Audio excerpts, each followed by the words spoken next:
Hello everyone, nice to meet you again. So today we will be talking about measurement, which is a very important topic in C2M on the MDM side. So in this part, we will look at how the meter reads are loaded into a system and how it's been validated and eventually becomes a consumption for billing process. We break it down into small chunks. So first of all, we look at the overview of what meter reads is, how it's being used in the system, and then we look at three different life cycle of this processing. So from IMD seeder to the actual IMD, and then the final measurement. Then we talk about two small topics. One is around periodic estimation, one is for the measurement condition. So they are very often discussed and configured in the projects because they are having very unique um, um, functionality for the customer, especially around missing reads and also about the meter reading quality. And at very last, again, we look at entity relationship as we do in all the topics. Okay, so the first is overview. Um,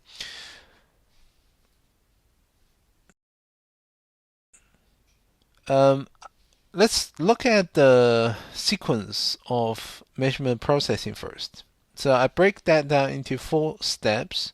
So first of all, the initial measurement is loaded into a system. I take one example as XAI inbound because that's quite often where it happens. Um, However, it could be, I mean, meter reads can be loaded from a file using batch process, or it can be even manually entered into the system. So in this example, I'm just looking at XAI inbound, and we utilize service provider and processing method to understand for different meter reads from different source or from for different type of meter reads, how we can process them. And how to process them are defined in the processing method. For example, we will be using, say, serial number on the device and also the channel ID on the measuring component to match what the payload has from the inbound.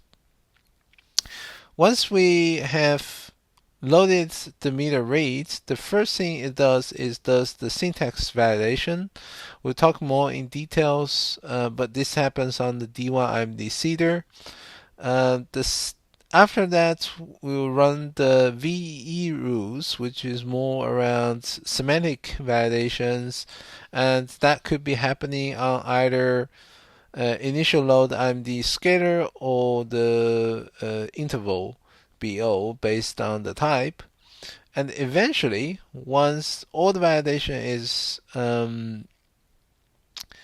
passed and the IMD will be converted into a final measurement on the BO of D1 measurement. So these BO are quite important, and I've seen um, this BO has been used in the project throughout the MDM functionalities. There are some projects they try to modify the schema, extending the BO, creating a custom BO. But from my experience, I would prefer to keep using the base BO, not only because of the volume um, of the records, especially when we talk about meter reads, we could talk about for half hourly consumption, we look at For one device, one day, we could have 48 measurements. So I prefer to use the base product, so any tuning or any performance improvement from the base product, we can use that directly. But also, when you look at the structure of these BOs, they are very flexible and they can cater for different data areas. And one thing I want to talk about is what we have seen is it gives the data, not only the data area, which there's one field on the IMD objects called the raw data, and that is quite often being used if there are custom attributes need to be loaded into a system. But also, in quite recent version, we have in MDM, the characteristic table has been added onto the IMD, which was not there at the very beginning. So this gives us both opportunities to either add that into a club or add it into a readable child table. I think it has quite a lot of flexibility to add a new. The new attributes. So really, there's no point of customizing the BO in the project. Second part, we start to look at the IMD seeder. So first of all, the IMD measuring component must be identified. And how it's been identified, I've talking about that in the first chapter. We will use the service provider and the measurement and the processing method to define which are the key attributes we will look at from the payloads to the device and the measuring component in the system. Second, the IMD must contain the appropriate date time for the type of IMD being processed, i.e. scalar must have an end date and interval must have both a start date and end date. So this is a validation need to pass through. And the last one is the interval list must match number of interval expected based on the IMD start and end date. So for example, when you look at in general, during the year we will have 48 values a day for half-hourly meter. However, there are certain days which we will have 46 values, and certain days we have 50 values based on the summer-winter time switch. So these validations has been catered into the validation rule from the system. Okay, number 3, we will look at IMD processing. So first of all, let's look at what are the differences in the system in terms of different types. Okay, so the first pair I look at is scalar and interval. For the scalar one, a single value actually represents a particular reading at a certain date time. And the interval is a collection of values represent a set of readings during a interval period. Okay, so we will have, as I mentioned, scalar just the end reading. Normally, I would say normally that's how scalar is represented. Interval will be a set of values. It's not necessarily readings. It could be consumptions, but that is based on whether it's subtractive or consumptive, as we'll mention just a bit later. Okay. The second is we will have manual IMD all initial IMD. In the system, we have seen the two BOs, initial IMD scalar, initial IMD interval, but there is another type of BO, which is the menu IMD scalar, menu IMD interval. Well, no, not exactly. We don't have menu interval reads because manually we can't really enter reads, right?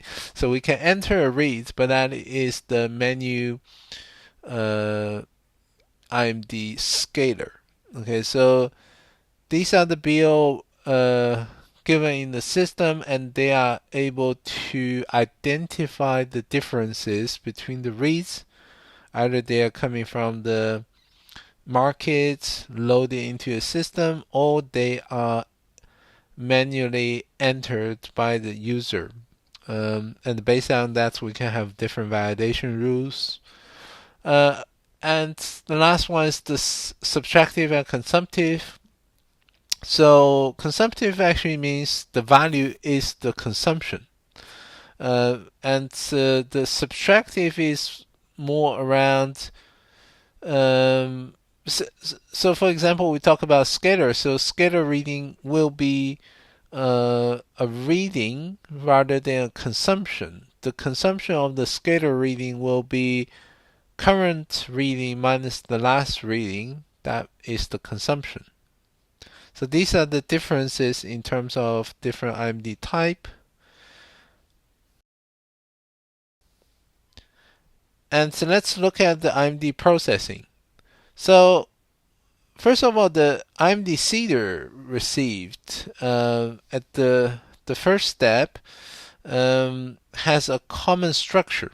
Okay, so that is one BO represents both scalar and interval, and we can translate the IMD seeder payload into the actual IMD BO based on the configuration of service provider, as we mentioned, and also the device.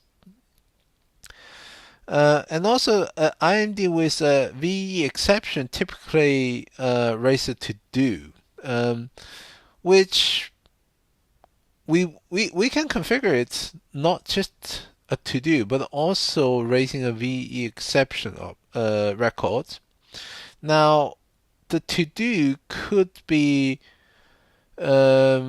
raised just for reporting purpose, or it could be raised for user to manually perform a certain action if the validation fails. However, the nature of the IMD is the volume is huge, right? So it is not really feasible for a to-do to be manually worked by user or by the support team because of the volume. If something has happened, the most likely scenario to detect it is probably a report. So in these cases, the IMD can be configured to have the to-do created, but using a report to tell how many to-do being raised today, for example. But also it need to be closed when the IMD passed the validation.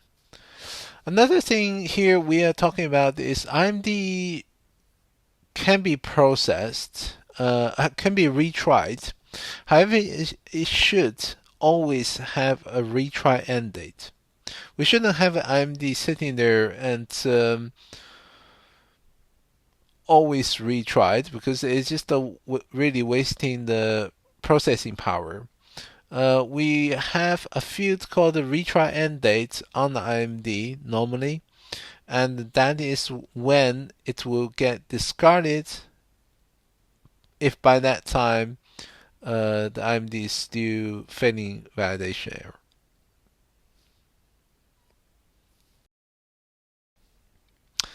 Okay, so part 4, which is last part of the IMD processing, converting into the final measurement.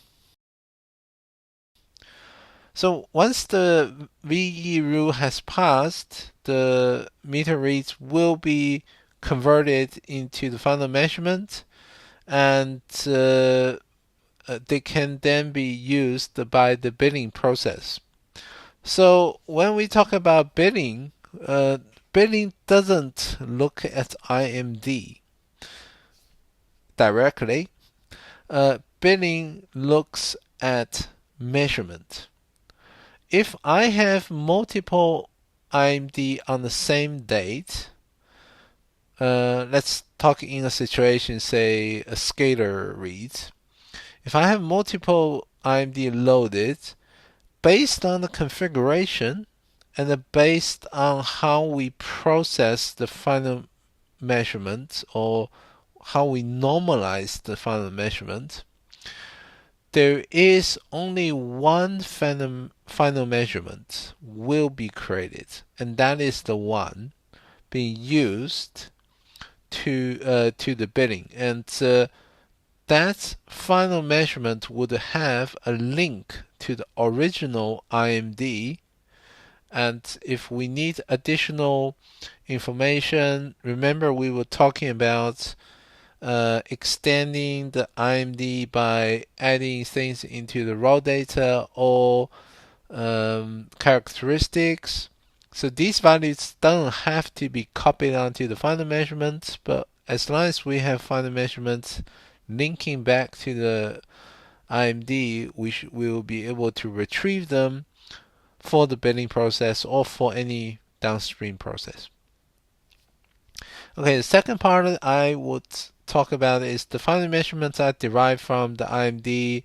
As I said, scalar would have just one measurement, but for interval, one IMD potentially could derive multiple measurements. Okay, so for 1 day, half-hourly meter reads, we could end up with 48 measurements records. Last part is final measurement can record up to 10 derived values.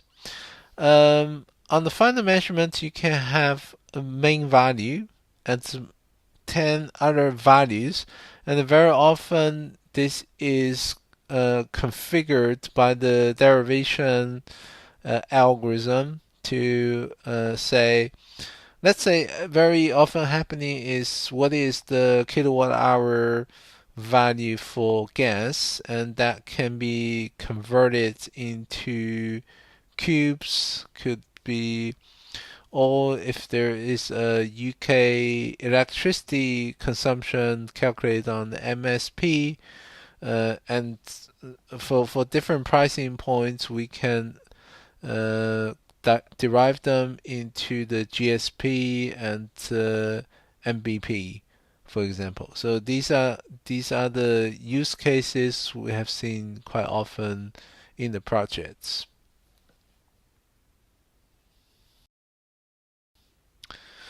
Okay, part 5, we are going to talk about the periodic estimation. So first of all, periodic estimation happens when we need to estimate those reads which are very often missing the meter reads. Okay, so initially a lot of AMR meters, the meter reads quality is not very good, and we will need a mechanism to estimate them in order for the consumption to be calculated correctly. But this is getting less and less used in the project these days. One reason is estimation from there are a lot of external estimation happening. So we could be loading external estimation instead of in-house estimations. The second reason is there are more uh, the end meter will be able to resend the meter reads in terms of if they have missed some of the reading in the past day, for example. So we do see this functionality not being used very often, but still for a lot of countries, for a lot of the country, especially they are using a lot of AMR meters with a low quality of meter reads. This mechanism could be very often used and configured in the system. So over here, what periodic estimation means is it will basically scan through the eligible device and look at the missing measuring components on the missing measurements on the measuring component, which has not been received in the last set of days or date time. If there is missing measurement identified, it will generate estimation initial measurements to fill these missing measurements. Okay, so let's ask a few questions. What is the estimation logic implemented? It's actually in the VE estimation rule, because once the estimate initial measurement is created, the first thing it does is running the estimation rule on VE, and that will generate estimate reads. Now, what is estimation logic triggered? Where is the estimation logic triggered? There is a batch job defined on the device, so it doesn't look at measuring components directly, but it look at eligible device first, and then you look at the measuring component to see if any IMD need to be estimated. Now the last question out of the race is, where is the logic configurations? They are in the feature config. And if you look at something called measurement data options, you'll see all the detail there. Part 6, let's look at the measurement conditions. Now, measuring condition is a very important topic in the system. It's a 6-digit number which represents the quality of a final measurement. And this is not only just for meter reads, but also a collection of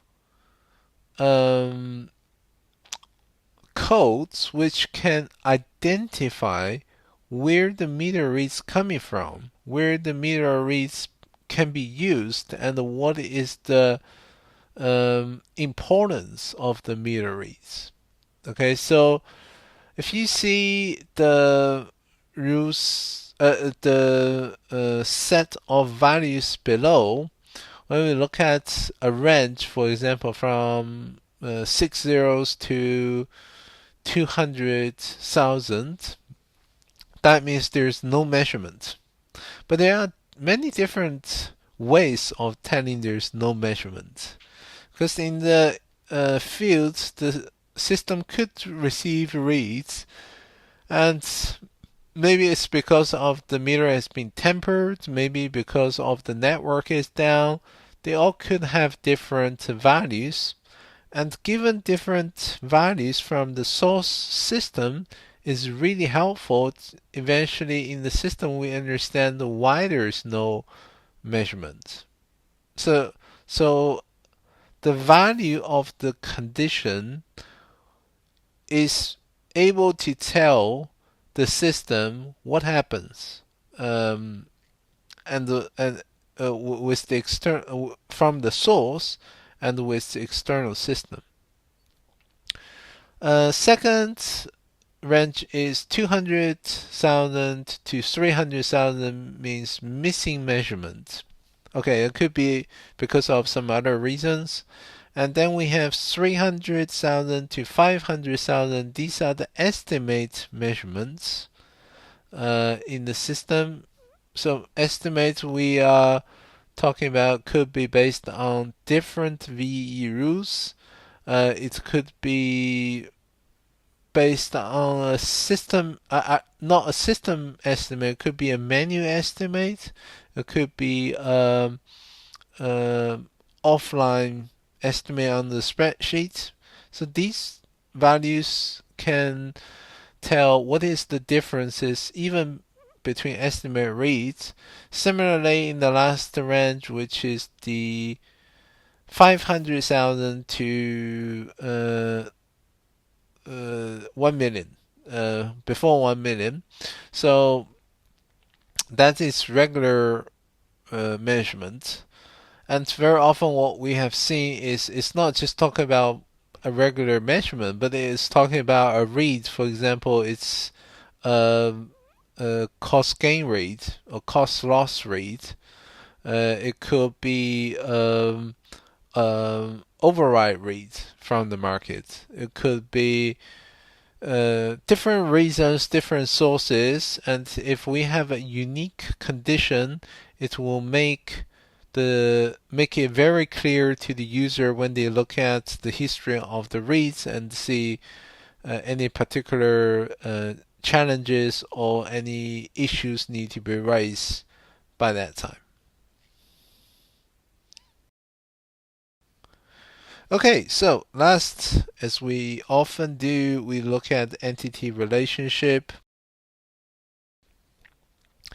So meter reads, they are recorded on the register, which is linked to the measuring component.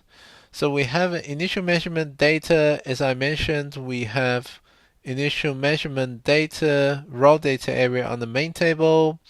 We have a log, which is showing the history of how the IMD is processed. And also we have a characteristic table to record any attributes which requires query. And in that case, the IMD is linked to the measuring component. When the IMD is converted to the measurement has a link to the initial measurement data, and this is a one-to-many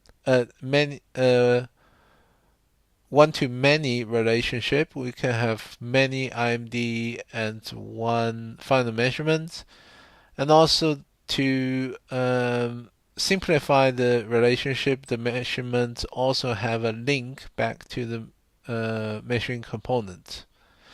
So this is how the data model looks like.